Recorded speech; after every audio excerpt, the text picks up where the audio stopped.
The Lord God has said, the Lord God, the only true God,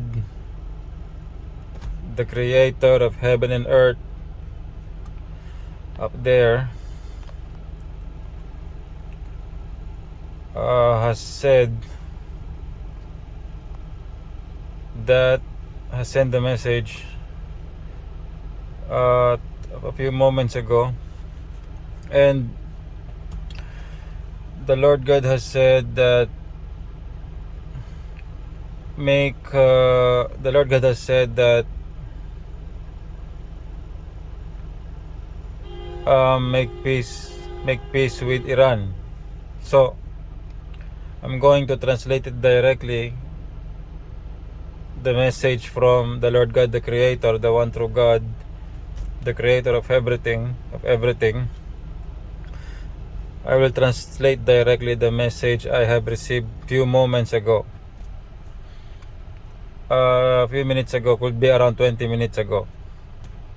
So, I'm gonna translate it directly. The message is, make peace with Iran, and send the USA. The Lord God is telling me to say, US President Donald Trump, which is currently doing a very, very great work in doing the interests of God the Creator. I'm translating exactly what the message from the Lord God. So US President Donald Trump is doing a great work in serving the Lord God the Creator. And the Lord God has said that you send, I'm translating exactly the words. So this is not from me. It's a message from the Lord God that I received. So you send, US President Donald Trump, you send a delegation to Iran,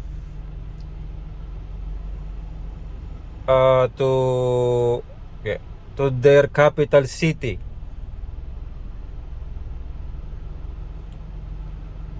Oh, yeah, wait. I'm checking if I said it rightly. I'm translating it.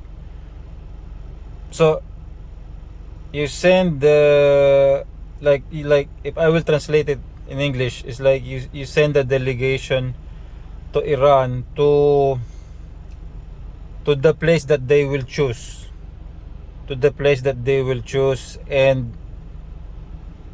and have a peace talk there. And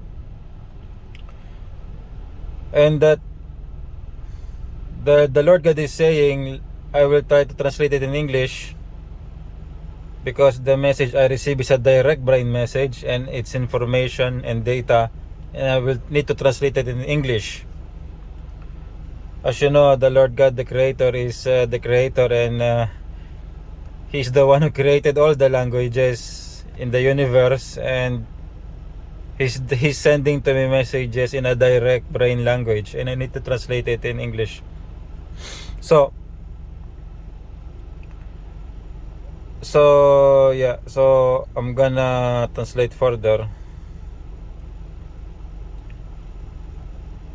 So yeah, so the Lord God is saying that,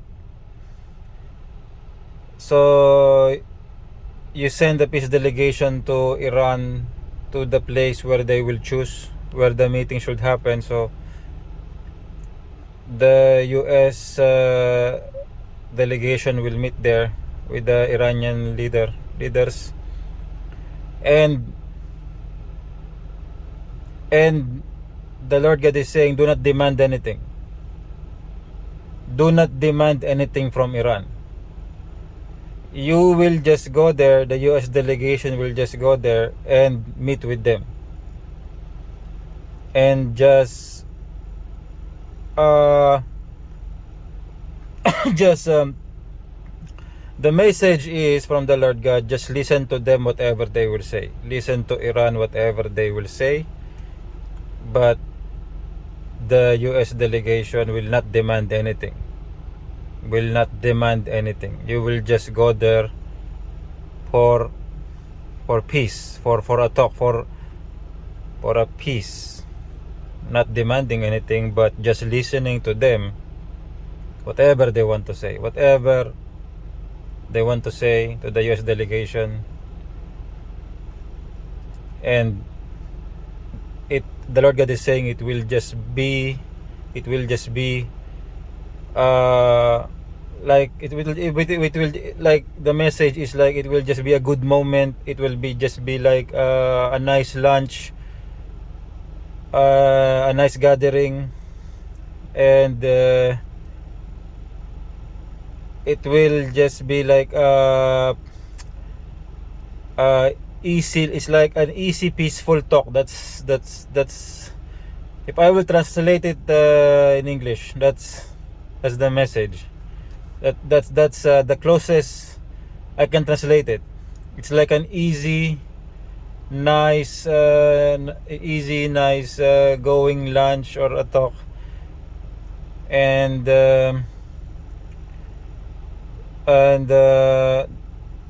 so and that's it.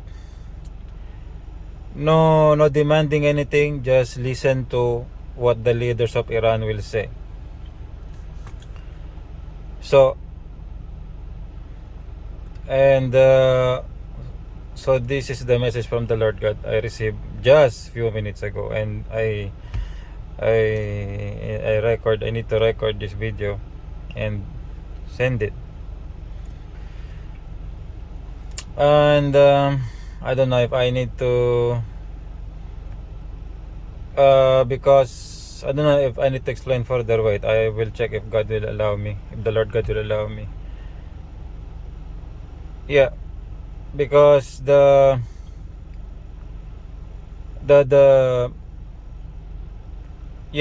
the future wars, the Lord God is allowing me to say this, the future wars will be eastward.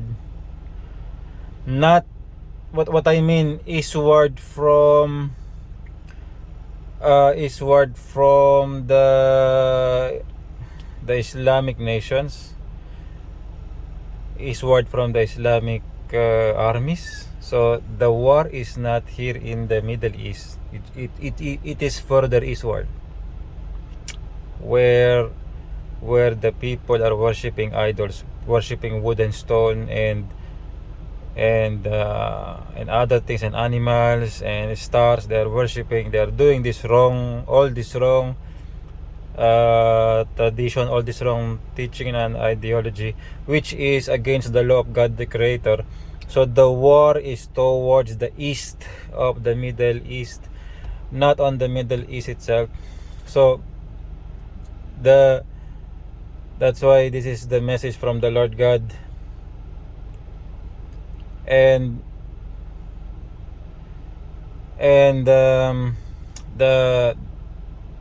the war companies, the war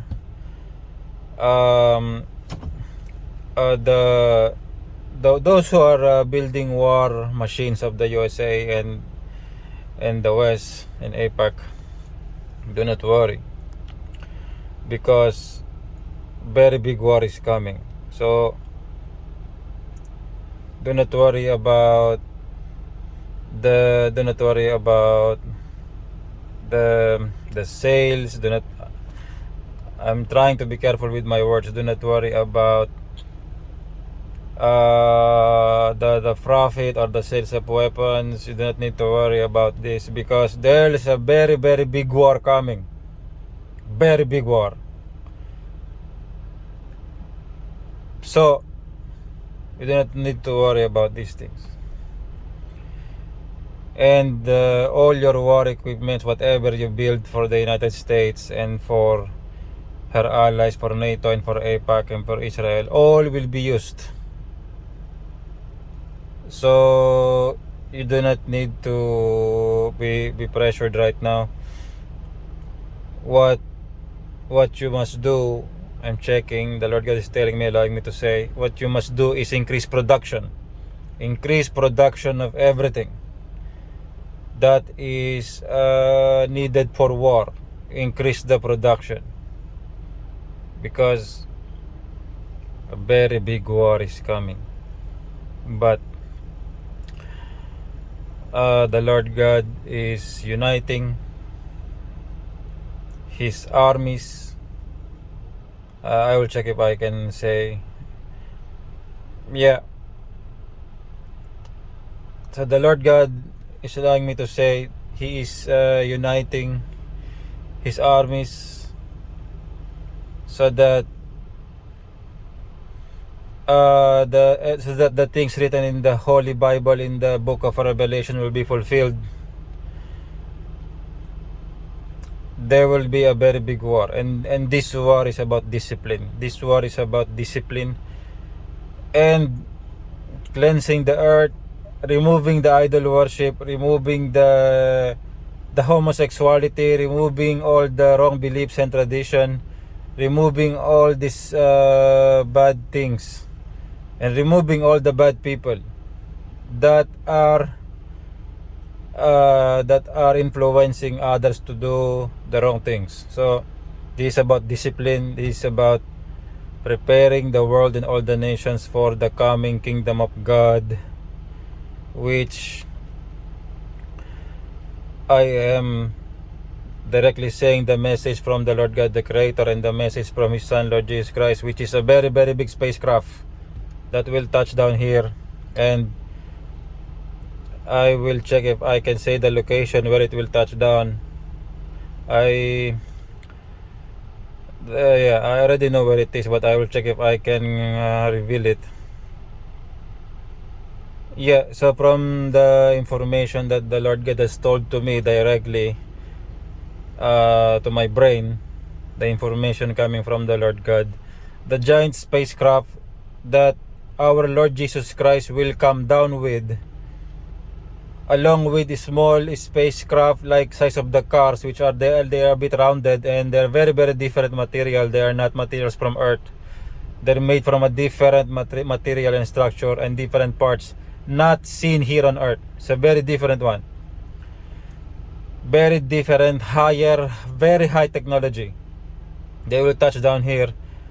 It will touch down near, from the information the Lord God gave to me, it will touch down near the border of India and Nepal. It will touch down there. That's why the order is like this. The Lord God the Creator and His Son Lord Jesus Christ wanted this land to be cleaned from all the bad things, all the wrong teachings, all the wrong traditions. This land should be cleared eastward up to the Philippines, because these people are worshipping wood, stone, and animals and stars, and never ending wrong beliefs, never ending wrong traditions and violations of the law of God the Creator. They won't stop. So the Lord God is sending a force, His own army, to cleanse this part of the earth, this area, and stop all the wrong things. And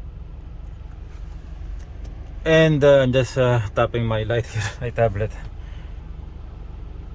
And because the giant spacecraft of our Lord Jesus Christ, and with the let's call them angels, okay? Let's call them angels. They have a rounded small aircrafts, which is like a cars. So many of them. The Lord Jesus Christ showed it to me. Not God the Creator, but I saw Lord Jesus Christ directly. He showed it to me. It's a very big, like a very big hangar, and it's all like off-white, and it's all like made of stone. It's like a stone. I don't know what it is, but it looks like a stone material. It's a bit rough. The shapes are very flat, but the material is like a stone material. It's like a bit rough. It's not smooth. but all the small spacecraft are looking like that. They are rounded, like a rounded car. And even Lord Jesus Christ showed to me, I mean, He's maintaining these are maintained, okay? These are very higher, more higher technology than we have, but these are maintained, okay? They run with technology. So our Lord Jesus Christ will come down with it, with a very big giant spacecraft. And the Lord God is showing to me and telling to me the information. It will touch down in the border of Nepal and India. When everything, when we have prepared everything. So okay, the Lord God is telling me that I have already said enough information for today, and I need to end the message. So glory to the one true God, the Creator of heaven and earth. Glory to His Son, Lord Jesus Christ. And to God be the glory. I greet you all. US President Donald Trump. I greet Elon Musk. I greet Israel Prime Minister Benjamin Netanyahu. I greet the very elite families. I greet AIPAC, the very elite families backing USA and AIPAC and Israel, and the leaders of the nations. I greet you all. Glory to the one true God, the Creator, and glory to His Son, Lord Jesus Christ. I am servant of the Lord God, Brother Shmuel Tuazon, marked with fire. To God be the glory. Amen.